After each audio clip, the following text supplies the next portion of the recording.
Welcome to Mindful Live number 53. After a couple days missing due to inclement weather and other unforeseen circumstances, but I am here now. Welcome to Mindful Live number 53. It is the 16th of March. Yes, the year is running away with us. It is Wednesday, the 16th of March. It's Mindful Live number 53. KFC condiments now cost $2. Now in the news, KFC condiments cost $2, and many people are not taking that well. Many people are not taking that KFC condiment costs well. And yes, the cabinet reshuffle is also in the news. The cabinet has had a serious turning over, and we've seen some new faces in some unorthodox places. And then there's also in the news the Prime Minister admitting, after several months of not denying, to be very honest, he never denied it, but he has finally come out and openly admit his role in the whole, the collapse of the last Police Service Commission, his role in that. And Clarence's voice note that said what? It's Wednesday, Roxo or something like that. Was that it? The voice note that ended in Roxo or something like that? I saw something about that. I didn't hear the voice note, to be very honest. So if that is the voice note, then I read the content of that. But if it's something other than that, I didn't hear Clarence's voice note. But Clarence is a serious loss. Now, I don't know these people personally. Let me hedge that first. I don't know these people personally. But I found Clarence to be a more reasonable seeming person inside of that ministry, and he at least seemed like he was working. Who knows? Maybe I'm dead wrong. Who knows? But it may be a loss. And now he outright said it. Would he have repercussions? Well, he isn't resigning. So what repercussions would he have? What repercussions would he have if he's resigning? What we're talking about? We're just talking about what we're going to talk about. Ariana over on Instagram there.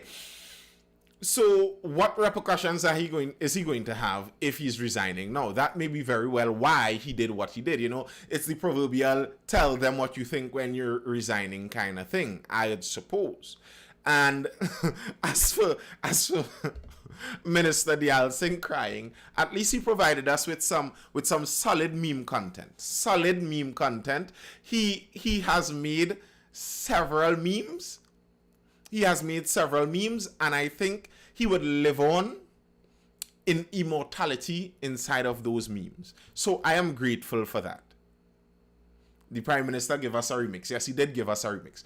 I am grateful, though, for the solid meme content. Me being a meme smith, me being an aficionado of memes. You know, I'd consider myself a connoisseur of memes, if you will, of memes. And I found that the solid meme stock. Yes, you all saw that one where Terrence is like just pointing up at whatever he's pointing up there. I saw someone said the caption that as when you're in the 51 line and you see your friend up on the balcony, and for some reason I just saw those young ladies at that line out there on Cipriani Boulevard, and it just fits so perfectly. So I am grateful for Terrence and those memes and his weeping. I'm grateful for his weeping. Now, to be fair also, I actually found that the regional health choir, whatever they were, I found they were on point. Personally, I found their song was on point. I mean, I didn't reach to the point of weeping, but maybe I wasn't there in person. Maybe if I was there in person, it would have moved me and swayed me with the depth of their rendition too. And maybe I would have been like their Mr. Terrence Dial Singh, and I might have been brought to tears also. But I wasn't there in person, but the rendition was good. It was classy. It was up there. It was up there. Welcome back and good night. Thank you, sir, and good night to you too. All right. The first thing we're talking about, very important in the news, very important, is KFC raising their prices on their Stoics don't cry. No, they don't. No, they don't. Not in that. Stop it. And I kind of really like stoicism, to be honest. But yes, KFC is raising, well, not raising, they're going to charge a price now on their condiments. It wasn't what they were doing all the time. It's what's now going to happen. I saw someone said, somewhere in a comment, someone said you never charge for condiments. And I'm like, well, no one informed KFC of that, because KFC is going to charge you for the condiments starting now. And some people, someone was asking, and they were saying, why is it that KFC doesn't just charge you more for the sides or charge more for the chicken, raise the price on their substantive product? And I was thinking about that. And you know, my theory is that I think they don't want you to buy the condiments. That's my theory. They're trying to price you out of taking condiments, because the condiments, providing the condiments, may have been a cost that now they're looking at probably, and you know how they look, at those things in the grand scale. They look at those things in the grand scale. That if you could cut the condiments use, you would. If you could cut the condiments, I'm seeing all these names and I'm getting kind of confused as to exactly what you're talking about. But that's some small talk in the chat, I guess. But yeah, if you could cut the condiment use, I'm guessing that they probably saw that their profits would change. That margin they have would raise quite a lot. And I think what they're aiming to do is that when people go in to buy the KFC, they're going to see now that, well, the price is $2 for that little bit of condiments. That literally makes no sense. So I'm just not going to buy the condiments. And that in and of itself is going to save Prestige Holdings a whole lot more money. They're not actually trying to get you to pay more. I think they're trying to get you not to use the condiments. They're trying to cut the condiments from their cost, basically. That's my theory. They never have mustard. But you get the mustard sometimes in the little packets. And my thing that I regularly see with that, well, I said in the contemplation, when you see everyone posting and they're talking about they have enough to sell, well, that is the exact reason. KFC has been for years out here providing condiments for everyone in their home. People have these KFC condiments in their home. How many people have packets of KFC pepper sauce in their fridge? If you're feeling for that little green goo, now let me get on serious here. We're Trinis, or at least Caribbean people in this life, right? I don't know for the people who view on YouTube afterwards. Mostly I'd guess Trinidadians and Caribbean people. Is that green goo that KFC gives legitimate pepper sauce? Like, what's that? You all ever contemplated on that one? I know pepper sauce. I have a grandmother. I have had two grandmothers. I have great aunts and aunts. I have some uncles that are exquisite pepper sauce makers. I have never seen a pepper sauce look like that green goo. I do not know what that is. It looks like a toxic sludge. Salsa verde. I don't know what that is. To be very honest, I have no idea. Now, at a younger age, I enjoyed that pepper sauce, whatever it was. I enjoyed it. But as I grow older and I'm concerned more and more about what I put inside my body, I'm watching that pepper sauce very much sideways these days. Yeah. But that's a side note. That's a side note. Exactly, Riri. I didn't know better. And when I didn't know better, I didn't know better. But now I watch that pepper sauce and I find something just does not seem right. This thing is too green. The green isn't very natural looking. It kind of has a iridescent quality to that green, and then it's gooey and like a syrup. Not very pepper sauce-ish. But anyway, there are many people who have that pepper sauce stocked up in their fridge. And I think that was the problem right there. Trinidadians Trinidadians couldn't help themselves. Once they saw that, okay, I could get these condiments, they just took it and stocked up on it. People have these condiments stocked up in their home, and they they will boldly say, well, I don't like KFC ketchup, but I have a drawer full of that. Like, why take the ketchup? And ultimately, we did until now. It's $2 for the condiments. That's where it's going to reach. Royal Castle pepper sauce the best. I've heard that. Royal Castle pepper sauce rated so highly when Royal Castle was losing some of their pepper sauce because of some of the market crunches that were happening during the lockdowns. That made news. That was serious news. I did an entire video. I think it was a YouTube video I did on the entire Royal Castle pepper situation. The country stood still for a moment when Royal Castle didn't have pepper sauce. The lockdowns were affecting things very seriously. Yes, so they're probably saving $1 million a year. I think in the long run, that's their aim.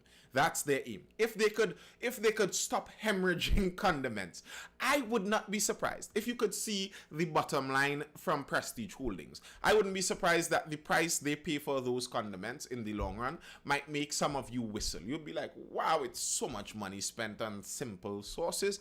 And yeah, it might literally be that. So I think that may be their end game, trying to get you kind of off those sauces. Go home and splurge on your ketchup home. Go home and get your mustard. Take Tanty, pepper sauce, and mother-in-law and enjoy that with your KFC. Don't come and use out our condiments here. Oh, by the way, pepper sauce literally makes no sense. Like, why you all even eating pepper? I don't understand, Ria. Ria, why are you coming? Why? Who asked for this kind of critique? How are you going to come on a Caribbean platform and say such borderline blasphemous terms as pepper sauce makes no sense? Are you even Caribbean? Did you immigrate here? Were you born here? I don't understand this. I don't understand this. Have you never seen pepper sauce on top of a low roof being sunned out to, really cure? Have you never seen that? On top of a bare galvanized roof where someone could just reach on top and put it there? You've never seen that? And felt the bond? Listen, Roni, I understand not eating pepper. I say all of this as someone who stresses on this when I ask for slight in my doubles. I mean, we know this in Trinidad and Tobago. When you're asking for doubles and you want real slight, you have to slide. And I'm that kind of person. I'm not really big on the pepper either. But I understand it as part of our culture. I am not going to be a heretic and ask whether pepper sauce makes sense.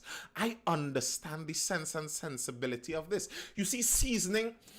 Let me explain something. I did a contemplation on this before. The importance of seasoning and understanding these things when you come from the grassroots. You see, when you come from the lower side of a society, what happens is you do not get the best cuts of meat.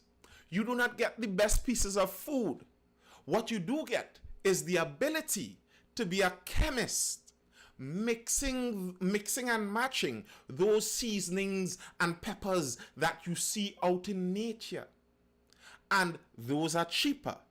So when you are able to properly collate and emaciate all of this onto your food, you are able to create dishes that the people who have the best cuts of meat and eat it next to raw, they come and eat your over-seasoned food, and this is all they want now.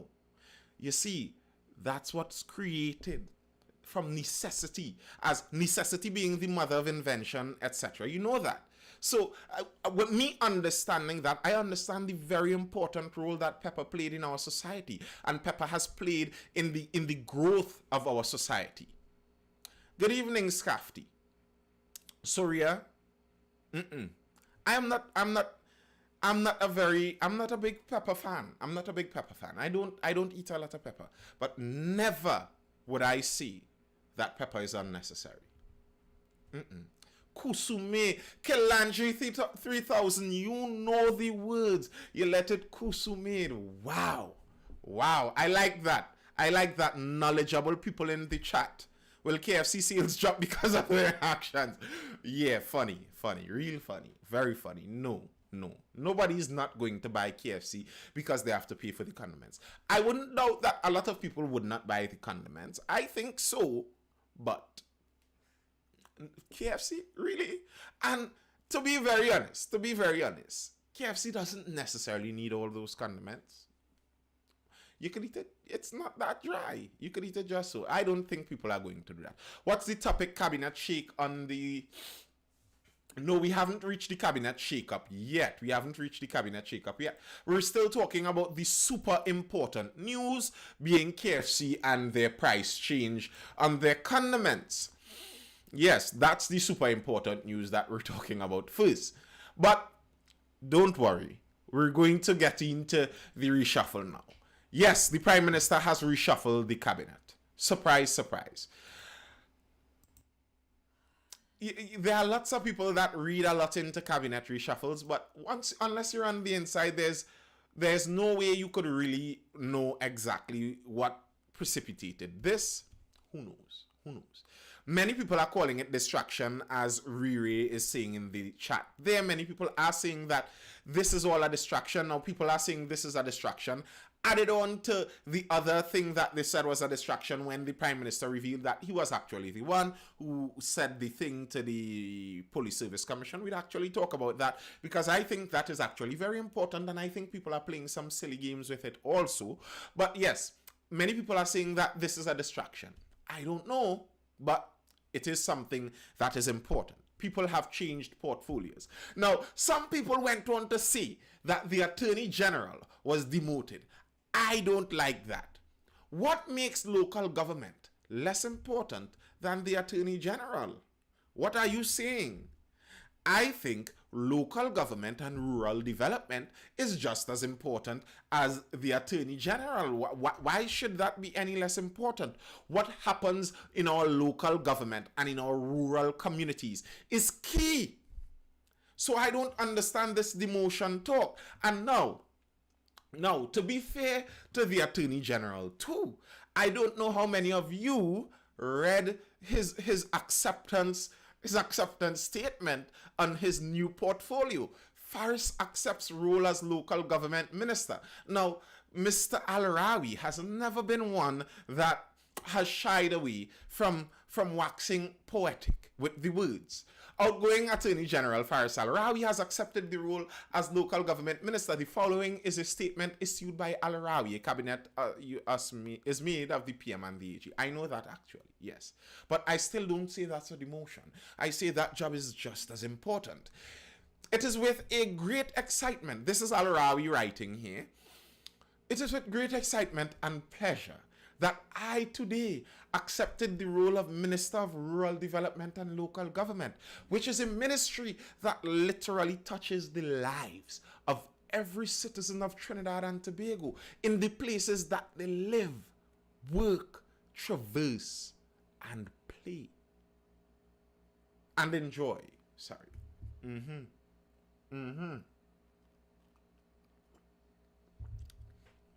Listen. What you all talking about, I don't know. And neither does Mr. Faris Al-Rawi. Neither does Mr. Faris Al-Rawi know what you all are talking about. The man said that it is with a great... You understand? There's a qualifier before this excitement and pleasure. It is with a great excitement and pleasure that he accepted this role that literally touches the lives of every citizen of the country. The man is interested in touching everyone's lives. I have been assigned the tremendous responsibility of driving one of the major planks of government focus by ensuring the delivery of meaningful local government reform to ensure the betterment of the lives of the people of our nation. Wow, this man has dreamt of this portfolio all his life. This is his dream job. I am happy for him. I am elated on his behalf.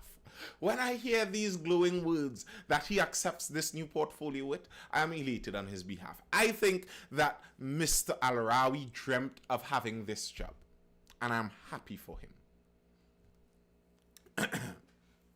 I am very happy for him. What sarcasm are you speaking about, Riri? I am happy for the man. The man has great excitement and pleasure. I am happy for him. Why should I be anything other than that? The efficient delivery of goods and services directly to all the people of our beloved country is my highest priority and is the stated vision of our government. In my mind, there is no more important task, especially whilst we recover from the effects of the COVID-19 pandemic that wreaked havoc globally and in our country at every level of our society. Every one of us is painfully aware that the condition of our roads, drains, and infrastructure, including the management of lands, open spaces, play parks, recreational spaces, markets, and public services, bear greatest impact upon the quality of our lives. The man says it. His portfolio bears the greatest impact on the quality of our lives. And I don't necessarily deny what he's saying. I don't necessarily deny what he is saying. If I hope for, I would love, and I would hope for, and I would love, if you see Mr. Al-Rawi takes that portfolio and runs with it. Because here's the thing. I think Mr. Al-Rawi pays attention to his public image. I think Mr. Al-Rawi pays attention to his public image. And as he rightfully says here, local government and rural development is a perfect place for you to hone your public image. Mr. Al-Rawi could be out here opening box drains every month and showing us paved rural roads and connection roads and showing how he's working together with the councillors in the area. So I think Mr. Al-Rawi is in the perfect place for his public image. So I would love if he goes in there and he really shines. That's my hope. That's my honest hope. I hope he goes in there and shines. Like, I was speaking to someone about the fact that the Ukrainian president was an actor that played the role of a president before on a TV show. And some people are admiring him lately and all that he's doing, etc., etc. And that's grand, great for him. And I was wondering, what if, hear me out. What if we hire, right, an actor to play the role of our leading politicians, and we pay them to act the role perfectly for 5 years, and at the end of the 5 years they resign. We pay them to act as a perfect prime minister and president and all roles. I think that might actually work better than the setup we have right now.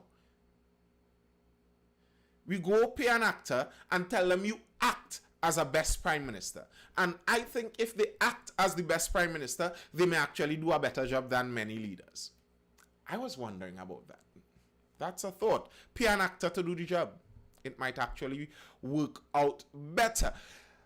Ensuring the efficiency and reform of the 14 municipal corporations in Trinidad and of the impactful delivery of meaningful services by the ministry in our nation will redound to the benefit of us all right where it matters most. He ends by saying, I am elated to deliver that assigned to me in the only way that I know, which is by success through hard work and enterprise with all hands on deck. Well said, Mr. Local Government Minister. Well said. Well said.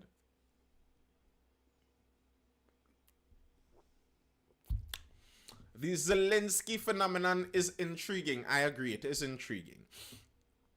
And as I regularly see, and all these things coming out of that war,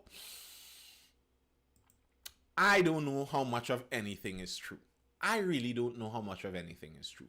That Zelensky business is very interesting. The fact that he was an actor that previously played the role of president, that he is Jewish, the prime minister is also of Jewish heritage, and then they have a Nazi problem in the military side. It all just seems very intriguing and strange.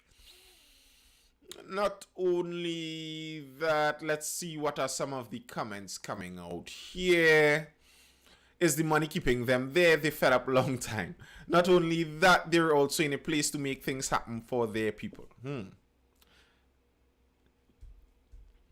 Baroni, although he was making big money long time, I don't think anybody who makes big money thinks that they've made enough money. There's nothing such as enough money. Was it that eloquent philosopher Lil Wayne who said something to that effect? There's nothing such as enough money. Enough money, there's nothing such. All right. Now, the PM admitted something over the weekend. He admitted something. Something that had been on the country's front burner for some time.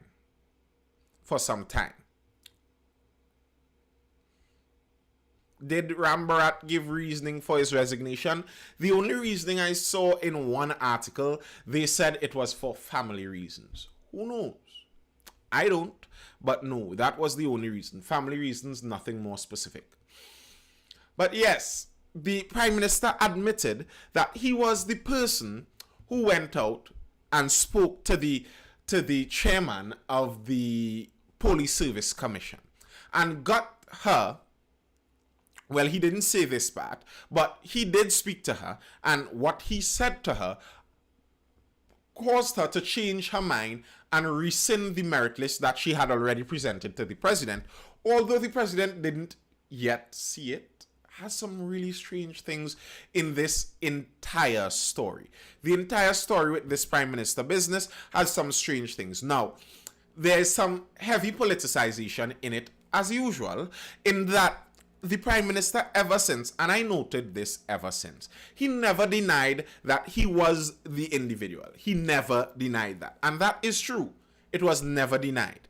However, how he phrased things made people have an assumption about how far his role was in it. And the assumption that he knew he would have been giving people was an incorrect one.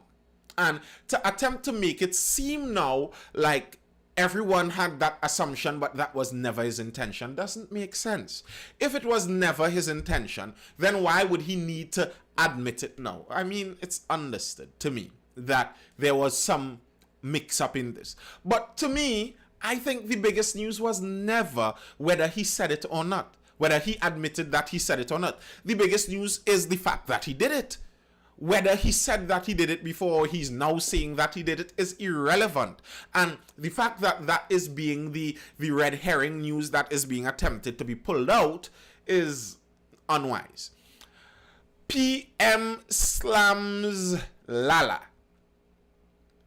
PM slams LAA over online post on Commissioner of Police merit list. Prime Minister Dr. Keith Rowley has fired back at attorney Larry LAA over a video LAA posted on his Facebook page, which contained a clip from a news conference in which Dr. Rowley had denied having anything to do with the relationship between the President and the Police Service Commission.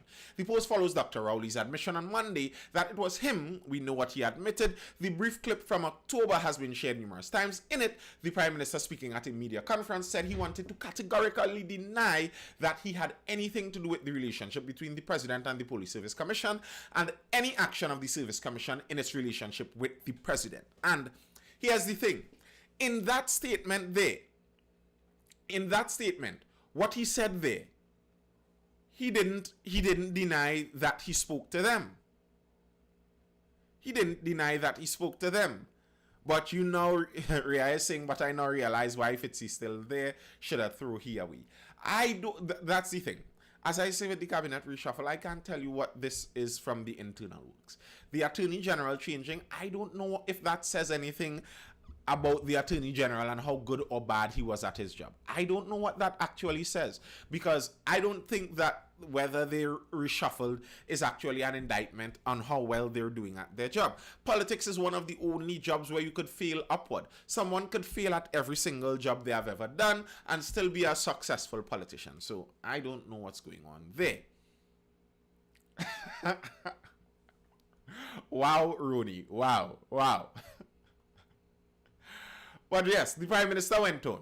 When did I ever deny that I provided information to the Police Service Commission by communicating with its chairman? The PM asked. Check your facts. Actually, I went as far as to say that I see it as my duty to say to do. I even went further and pointed out that I am the only cabinet member required to visit President's house in furtherance of duty, and that I will share any pertinent information with any service commission. Now, what he did admit is that he does speak to the President. Now, he did not admit that he spoke to the Service Commission chairperson. That was not true. That part was not true. That's not what he admitted. Rowley went on to question whether Lala meant that he spoke with the chairman about the Police Service Commission merit list, advised her to withdraw such a list, saw or was made to know what the merit list contained, or that he only shared that pertinent information with the commission in some connection with the merit list. I should not be alarmed about the explosive information emanating from the Firearms Department, and even if I was alarmed, that was not a good time to alert the PSC, Rowley asked. Well, you are free to have your speculations, but feel no shame for me. The only thing that comforts me is that you are not my lawyer. And he went into some personal attacks there. Now, I don't agree with that. Because here's the thing. He's portraying it as something he noticed in the Firearms Department that he just could not leave as is. You know, it was just so horrible in that Firearms Department. In the original article, he went into that. The Firearms Department was the problem, the Prime Minister said. However, to him, all of that was salvageable. All the differences of opinion he had with Gary Griffith was salvageable. The main problem he had was that some information, when he started to get information as chairman of the National Security Council, from what I believe to be credible sources, that there were serious problems within the police service with the way the commissioner was running the police service, especially with respect to this issue of firearms and ammunition. All right, that was the main issue he was saying. And here's the thing. I am wondering, is he not getting information about the transport division? This is the thing that disgusts me about this whole thing. Making it seem, and the thing is, he's playing on the country's knowledge of the corrupt nature of our country. He knows that Trinidadians know Trinidad is a corrupt place. And what he's doing is stamping out corruption by getting rid of Gary Griffith. Now, here's the thing. I am no big fan of Double G. That's just the truth. I do not particularly like the man's method. I do not particularly like his communication manner.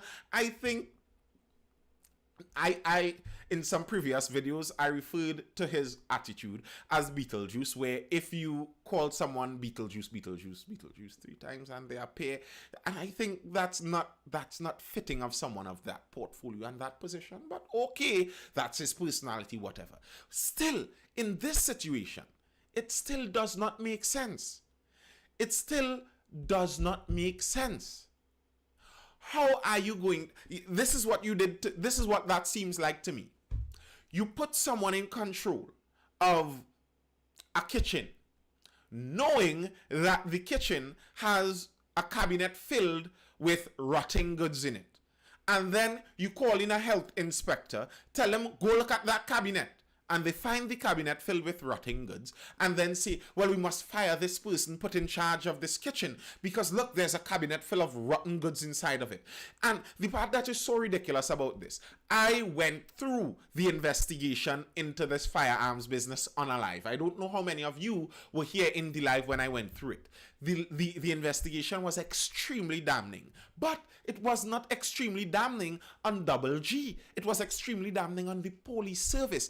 And the disgusting part about that was that all the main players inside of that enterprise that the Prime Minister is talking about here, that there was no way he could have carried on with this enterprise going on inside of the Firearms Department. You know, he had to stand up for that. All those officers revealed inside of the investigation are still employed in the police service. And now they are fully aware that all of their information is now known to the Prime Minister and the National Security Council. So what point was that investigation? Oh, you got rid of the commissioner that was there, whether there was corruption or not.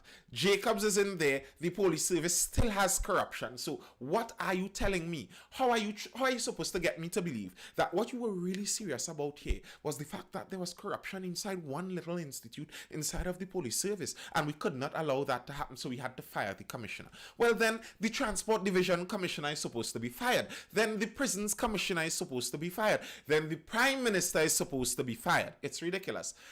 The new Attorney General is one Amo. What is his first name again? Something Amo. Reginald Amo. Yes, Mr. Reginald Amo is his first name. Reginald is his first name. Amo. Reginald Amo is his name. So yeah, I don't buy that reason. I don't buy that reasoning. It just doesn't make sense. It doesn't line up with logic. It doesn't line up with logic. That your main grouse here was that he was corrupt, and the main corruption was inside that. There's no proof that he was the main factor in that. Go read the investigation. Someone asked me, here's the other part in that. If he wanted to bring this up, as we would see, everyone is saying this over and over and over and over. If he wanted to bring this same corruption thing up, he could have brought it up inside of the parliament. He could have brought it up in the parliament. Someone in the comments on my contemplation asked, well, what if he didn't want to bring up this sensitive information in the parliament? Well, that doesn't make sense, because every step of the way, all that sensitive information was leaked to the Express.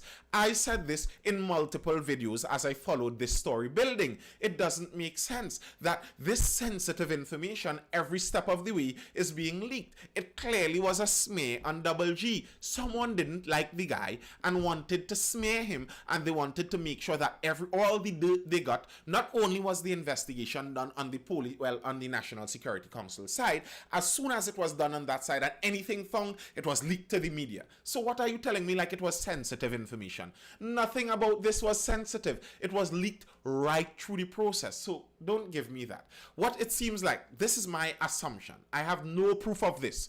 This is an assumption. I am prefacing this with this. This is an assumption. My assumption, and it isn't an assumption based on a total vacuum. It's an assumption based on what we can see. Mr. Double G got quite a few enemies inside of the police service. He got enemies inside of the political directorate. The enemies inside of the police service provided information on corruption that they already knew existed, that could ring ears high enough. And they provided that to the political directorate, who already wanted something to be able to paint Mr. Griffith bad. And the two of them had mutual interests, and their interests aligned, and voila. That's my assumption from all that we see here. And all the other rigmarole talk about corruption, and it's really corruption, and his disrespect of the hierarchy. Nonsense. It doesn't add up. It just doesn't add up. All right, but the attorney, Mr. Lala, responded to the Prime Minister. In response to the direct statement, Mr. Lala said that it reflects extremely negatively and disturbingly on all three senior office holders of this country. I will dare say it warrants intervention by the police to determine whether a chargeable case is made out for misbehavior in public office. The PM, by his revelation that he is the person who met with the police service chair at the president's house, leads to a reasonable inference that the action of the PM and his interaction with the police service commission chair caused the withdrawal of the merit list. And that is an obvious That is an obvious inference. How can you not infer that? If you go meet with the Police Service Commission chair, give her some information, presumably. In the time you give her that information, she comes with the list. She carries back the list after you provide her with the information. That seems pretty obviously to infer that whatever information you gave her intervened and interfered with what she was going to do. Information and opinion. He said information, just by the way. He used the word information. And here's the thing that's curious to me. He says that this information was of national security importance. Was Gary Griffith commissioner at the point in time when that merit list was rescinded?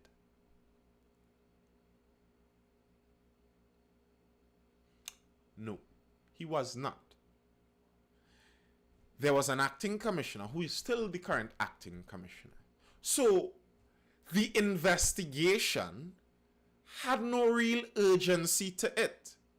It's not like if that merit list reached to the president that Gary Griffith would automatically then be the next police commissioner. It wouldn't mean that. Now, someone in another article, I believe it was Dr. Winford James, raised some very interesting questions. Here's the thing. How did the Prime Minister even know that Double G was still on the new merit list? As the Prime Minister said, he never saw the merit list. The President said she never saw the merit list. The only people that were supposed to be privy to who were on the merit list were the people that were in the Police Service Commission. If you have some information on the former police commissioner, if it's of a criminal nature, wouldn't you go to the police and tell them investigate it so they can charge the man and put him in prison? If you have information on a commissioner, you go to the Police Service Commission. But he was not the commissioner then. So why go to the Police Service Commission? The Police Service Commission's only job at that point in time was to supply a merit list. And they finished that job, reached to the president, and your job as the Prime Minister, if you found something that you investigated, was when it reached the Parliament, you bring up this investigation.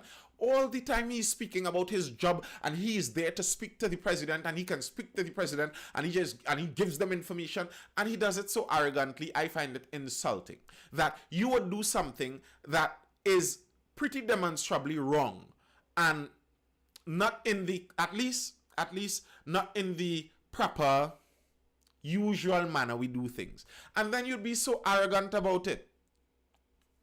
I find that really distasteful. Like, you can't, that wrong and strong attitude is horrible, man. I don't, that kind of wrong and strong attitude makes me, I fear, I'm looking for the best way to put this. I'll put it like this. People who are wrong and strong are the worst people to be in places of authority. That's the worst kind of people, because someone in authority, what you really want from someone in authority is to be able to know when they're wrong. That is very important, because if you are in authority, when you're wrong, you could be damaging people with your wrong, because you could impart your wrong onto someone else. Your wrong could have an impact on someone else. If you have no position of authority, like a baby could be wrong whole day, every day. They don't control anything. They could be as wrong as they want to be. It doesn't matter. They have no control over anything. But when you are in a position of authority, of serious authority, to be seen as being arrogant in your wrongness, it's just so poor. It's just so poor. Wow. Sorry for that with the mic over there on YouTube. James said this raises further questions. How did the Prime Minister know what the merit list contained? Who told him? Was it Blessy Prasad or was it the President? Someone must have informed him, and based on what they told him, with the knowledge he had, he intervened. James noted the PNM has the majority in the parliament and could have rejected the nominee on the list. Since he didn't want to trust the process, he wanted to make sure. That tells you there was a sort of desperation in his act because he could not wait for the action to be taken, he said. That is interesting. Kervon asks, was it illegal? I don't know. And another political commentator, one Mr. Bastio, Mr. Mukesh Bastio, his name is, he asked about that also. And he thinks that, I think it will be best ventilated in the court to determine whether or not the Prime Minister presenting a report to the chair constitutes intervention in the office of the Public Service Commission. And then you have the role of the President in the matter. And I actually agree. I think this matter should be decided by the court. I think this should go to the court, and a judge should be able to tell us whether it's okay for a Prime Minister to present information on members being put up to the merit list, to have them removed from the merit list. And here's the thing. The Prime Minister is the Prime Minister of the nation. If the Prime Minister of the nation comes to you and tells you someone that you have planned to hire in a position, he has reason to believe that they are a corrupt individual. That puts a lot of pressure on you. That's not just information. That's not just an opinion. Come on, we are not idiots here. We know there is pressure in a statement like that. And I think it should be left now to a court of law to determine whether such action is okay from a Prime Minister.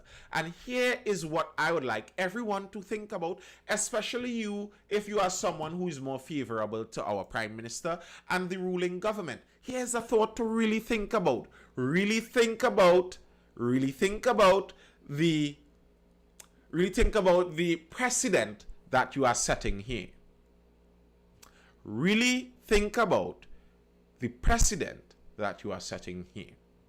Would you be okay then when another government comes into power and their political leader starts providing information and opinion, hi Shensia 97, and opinion to independent commissions all about the place, and seeing they aren't pressuring them, they're just providing opinions and information, and you start seeing hirings and firings based on these opinions and information? Would you be okay with that? I think a court really needs to decide that matter. All right. Thank you for tuning in, all of you over on YouTube and over on Instagram. That's all I have for now. I appreciate you being here, and I will see you again in the next Mindful Live tomorrow at 9:30 p.m. I'll be on TikTok for a very short time this time. For a little while longer, if you'd like to have a chat, have a chill, I'll be over there for a little while longer. If not, see you tomorrow.